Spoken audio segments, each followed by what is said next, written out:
Student, सदिश योग का त्रिभुज नियम। सदिश योग का त्रिभुज नियम क्या होता है? इस नियम के अनुसार यदि किसी कण पर किसी क्षण कार्य दो सदिश परिमाण एवं दिशा में किसी त्रिभुज की दो क्रमगत भुजाओं द्वारा निरूपित होते हैं तो उनका जो परिणामी होता है, परिणामी सदिश जो होता है, परिमाण में उस त्रिभुज की तीसरी भुजा के बराबर एवं दिशा में क्या होता है? विपरीत। देखिए इसका दिशा कुछ इस तरह से है और इसका दिशा क्या है? इस तरह। तो ये आपका विपरीत है। जो परिणामी होता है क्या होता है आपका? विपरीत होता है। और इसको दो मेथड से ज्ञात करते हैं। एक होता है ज्यामितीय मेथड, दूसरा होता है क्या? गणितीय मेथड। तो हम गणितीय मेथड देखते हैं। माना किसी कण पर किसी क्षण दो सदिश वेक्टर ए और वेक्टर बी कार्यरत है और जिनके बीच का कोण क्या है? थीटा है। सदिश वेक्टर ए और वेक्टर बी किसी त्रिभुज OPQ की क्रमगत भुजाओं OP वेक्टर तथा PQ वेक्टर से तथा उनका जो परिणामी है सदिश वेक्टर आर भुजा OQ वेक्टर से क्या निरूपित किया गया है। अब देख रहे हैं OP है वेक्टर ए से, PQ है वेक्टर बी से और OQ है क्या? वेक्टर आर से। अतः अब भुजा OP को आगे बढ़ाते हुए उस पर हम क्या? Q1 लंब डालते हैं। इस OP भुजा को आगे बढ़ाते हुए इस पे हम Q1 क्या डालते हैं? लंब डालते हैं। और आप देख रहे हैं जो एंगल NPQ कितना है? थीटा है। तो समकोण त्रिभुज PNQ में cos थीटा बराबर आधार बटे कर्ण, यानी PN अपान क्या? OQ। तो PN बराबर हो जाएगा PQ cos थीटा और PQ cos थीटा। PQ का मान कितना है आपका?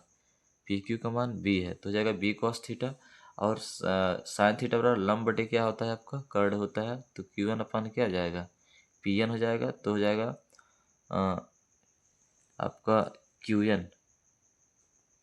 Q1 बराबर हो जाएगा आपका PQ साइन थीटा। तो हो जाएगा आपका क्या? B sine theta. आपका क्या हो जाएगा? B sine theta. ये PN आपका B cos थीटा होगा। अब Q1 आपका क्या हो जाएगा? B sine theta. अब समकोण त्रिभुज ONQ यानी पूरा ट्रायंगल हम ले रहे हैं। पूरी जो ट्रायंगल है हम इसको ले रहे हैं। तो पूरी ट्रायंगल में ये देख रहे हैं आपका ये जो आपका है एक कर्ण होगा, ये लंब होगा, आपका क्या होगा? आधार होगा। तो OQ square equal ON square plus QN square, ये होता है पाइथागोरस का प्रमेय होता है।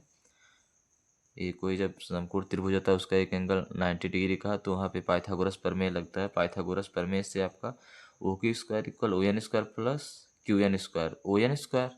ON यानी टोटल डिस्टेंस। तो OP प्लस क्या? PN हम लिख सकते हैं। OP प्लस PN NP का whole square plus QN square. अब R स्क्वायर इक्वल हो जाएगा। अब A प्लस NP का मान हमने रख दिया है B cos theta plus B sine theta. तो हो जाएगा A प्लस B का होल स्क्वायर। इसको हम ब्रेक कर लेते हैं। तो A square plus B square cos square theta plus 2AB cos theta plus B square sine square theta.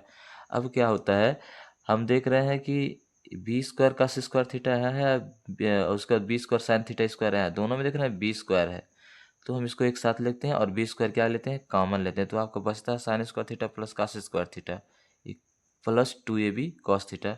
और आपका sine square theta plus cos square theta equal क्या होता है? 1 होता है। तो हो जाएगा A square plus B square, यहाँ 1 हो जाएगा प्लस 2AB cos थीटा। तो R इक्वल हो जाएगा रूट, देखिए स्क्वायर है तो स्क्वायर हटेगा तो रूट में हो जाएगा A square plus B square plus 2AB cos theta. यदि वेक्टर R व B के बीच का कोण क्या हो? फाई हो, यानी जो परिणामी सदिश जो है वह वेक्टर ए से क्या फाई एंगल बनाता है। तो आप उस फाई एंगल का जो वैल्यू होता है tan phi equal V sine theta upon क्या हो जाएगा? A प्लस क्या? B cos थीटा हो जाएगा। इस तरह आपका जो परिणामी सदिश जो है वेक्टर आर से कितने एंगल बना रहा है वो आपका इस फॉर्मूले से क्लियर होता है। इसका ये क्या है? इन दोनों का क्या परिणामी है।